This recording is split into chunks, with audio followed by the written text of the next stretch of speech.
Hello students, exercise 9.3 से question number 13 करेंगे। Find the coordinates of the foot of perpendicular from the point -1, 3 to the line 3x - 4y - 16 is equal to 0। Figure में देखिए A B एक line है जिसकी equation हमें दे रखी है 3x - 4y - 16 is equal to 0। इस लाइन के ऊपर एक परपेंडिकुलर पड़ रहा है और वो इस पॉइंट से पड़ रहा है -1, 3 से ये परपेंडिकुलर आ रहा है, इस लाइन के ऊपर पड़ रहा है यहाँ डी पॉइंट के ऊपर। तो ये जो डी पॉइंट है ये इसका फुट है, इस फुट का ही हमने यहाँ पे कोऑर्डिनेट्स फाइंड करने हैं।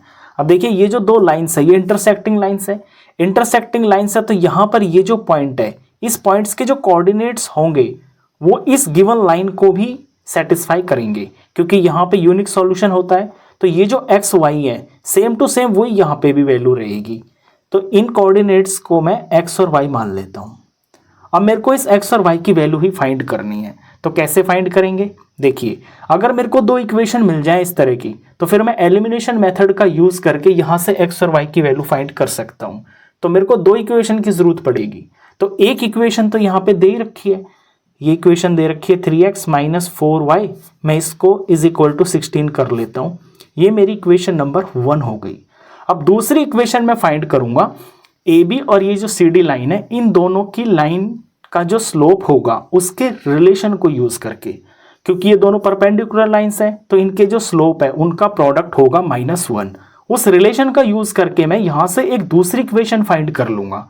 तो पहले मैं सी डी की यहाँ पे स्लोप फाइंड कर लेता हूँ, स्लोप ऑफ सी डी, इसे मैं m1 से डिनोट कर लेता हूँ।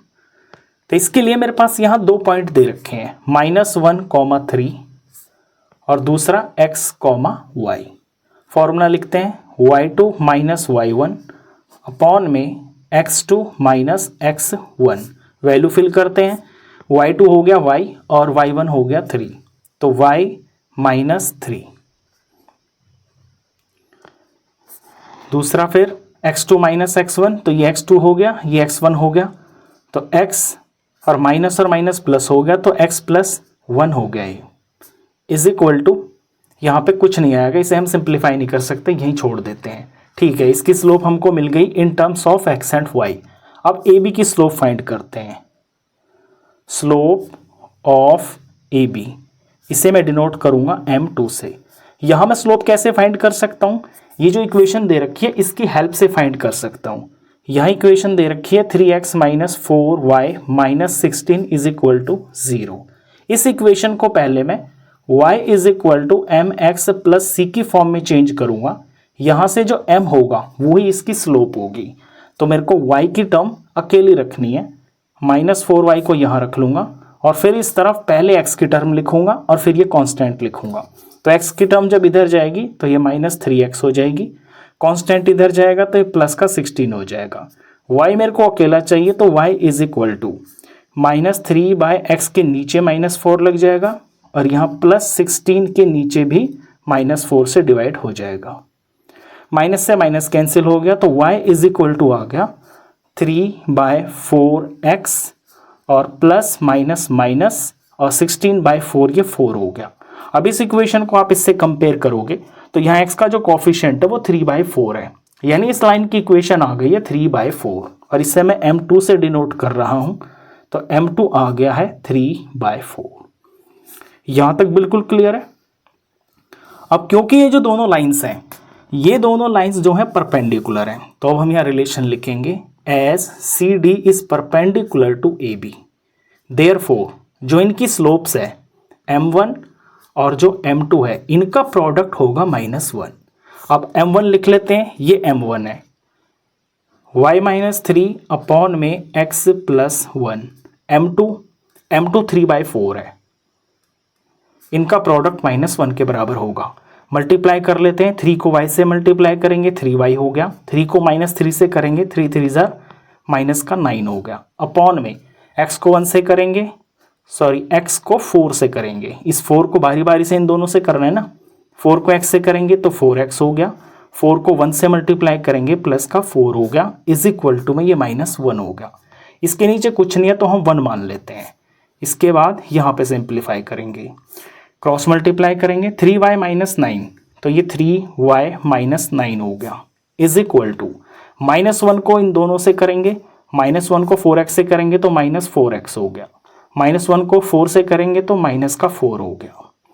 अब इक्वेशन को मैं प्रॉपर फॉर्म में ले आता हूँ, पहले x की टर्म फिर y की और इज इक्वल टू में कांस्टेंट, बिल्कुल इस फॉर्म में लेके आता हूँ। तो x की टर्म इधर ले आता हूँ, ये माइनस से प्लस हो जाएगी तो 4x हो गया, फिर y की टर्म को लिख लेता हूँ, यहाँ पे प्लस 3y है इज इक्वल टू में कांस्टेंट यहाँ -4 है और यहाँ -9 इधर जाएगा तो ये प्लस का 9 हो गया। लास्ट स्टेप में 4x plus 3y is equal to 9 minus 4 ये 5 हो गया। आगे बिल्कुल सिंपल इक्वेशन, ये मेरी इक्वेशन नंबर 2 है। बस अब इक्वेशन नंबर 1 को और 2 को मैं इवेलुएट कर दूंगा और इसमें एलिमिनेशन मेथड से मैं x और y की वैल्यू फाइंड कर दूंगा। तो इक्वेशन 1 तो है 3x minus 4y is equal to 16, 3x minus 4y is equal to 16 और इक्वेशन 2 हमने यहाँ से फाइंड की है, ये लिख लेते हैं 4x plus 3y, 4x plus 3y is equal to 5। अब इनमें हम एलिमिनेशन मेथड का यूज़ करेंगे, तो इनके कॉफिशिएंट को सेम कर लेते हैं। मैं x के कॉफिशिएंट को सेम कर लेता हूँ दोनों जगह पे। यहाँ x का कॉफिशिएंट 3 है और ये 4 है, तो 3 और 4 का एलसीएम होता है 12, तो दोनों जगह पे मैं 12 कॉफिशिएंट बना लूँगा x का। अब यहाँ 12 बनाने के लिए मेरे को इसको 4 से मल्टीप्लाई करना पड़ेगा पूरी इक्वेशन को, तो यहाँ 4 से मल्टीप्लाई करेंगे। यहाँ 12 बनाने के लिए x के कॉफिशिएंट को यहाँ मेरे को मल्टीप्लाई 4 3 जार, तो 3 से करना पड़ेगा पूरी इक्वेशन को। 3 4 जार 12 x हो गया और 4 इंटू -4 -16y हो गया और 16 इंटू 4 इज इक्वल टू में 16 4 जार होता है 64। अब इधर 4 3 जार 12x हो गया और 3 3 जार 9y हो गया, प्लस का 9y हो गया और इज इक्वल टू में 5 3 जार 15 हो गया। यहाँ तक बिल्कुल क्लियर है। सब्ट्रैक्ट करेंगे, लाइन डाल के नीचे की टर्म्स के साइन उल्टे कर देंगे, प्लस का है माइनस हो गया, प्लस का है माइनस हो गया, प्लस का है माइनस हो गया। 12x में से 12x कट गई, y की टर्म बची है -16y -9y, दोनों माइनस की हैं ऐड हो जाएंगी, 25 आ गया -25y इज इक्वल टू 64 -15 होता है 49। तो यहाँ से y की वैल्यू आ गई है 49, -25 नीचे डिवाइड में चला जाएगा, तो फाइनली y की वैल्यू आ गई है -49/25। तो y की वैल्यू तो मेरे को पता चल गई है, मेरे को x और y फाइंड करने थे ना, तो यहाँ पे y की वैल्यू मुझे पता चल गई है -49/25। अब इस y की वैल्यू को इक्वेशन नंबर 1 में रखने पर हमें x पता चल जाएगा, तो लिखेंगे put y is equal to -49/25 in equation 1। Equation 1 में इसको बोल रहा हूँ अंदर वाली को। इक्वेशन है 3x minus 4y is equal to 16। 3x हो गया, ये माइनस हो गया, ये 4 हो गया, y की जगह पे लिखेंगे -49/25 इज इक्वल टू में 16। नेक्स्ट स्टेप में ये 3x हो गया, मल्टीप्लाई करेंगे -4 को, तो माइनस माइनस प्लस हो गया, 49 4 जार होता है 196 और नीचे ये 25 हो गया इज इक्वल टू में 16। अब 3x इज इक्वल टू, यहाँ 16 में से ये प्लस की टर्म इधर जाएगी तो माइनस हो जाएगी, 16 माइनस 196 अपॉन में 25। नेक्स्ट स्टेप में 3x इज इक्वल टू 25 को 16 से मल्टीप्लाई करेंगे आएगा 400, ऊपर माइनस 196 और एलसीएम हो गया इसका 25। नेक्स्ट स्टेप में 3x is equal to 400 minus 196 होता है 204, तो ऊपर 204 हो गया, नीचे हो गया ये 25। अब x की वैल्यू मेरे को चाहिए, तो x को मैं अकेला रख लूँगा नेक्स्ट स्टेप के अंदर। यहाँ पे है 204 अपॉन में 25 और यहाँ x के पास मल्टीप्लाई में 3 है, तो ये दूसरी तरफ जाकर हो जाएगा डिवाइड में, यानी यहाँ लग जाएगा। अब 204 3 से पूरा कट रहा है, 3 1 ज़ा 3, इसे 3 से डिवाइड करेंगे तो 68 आ जाएगा।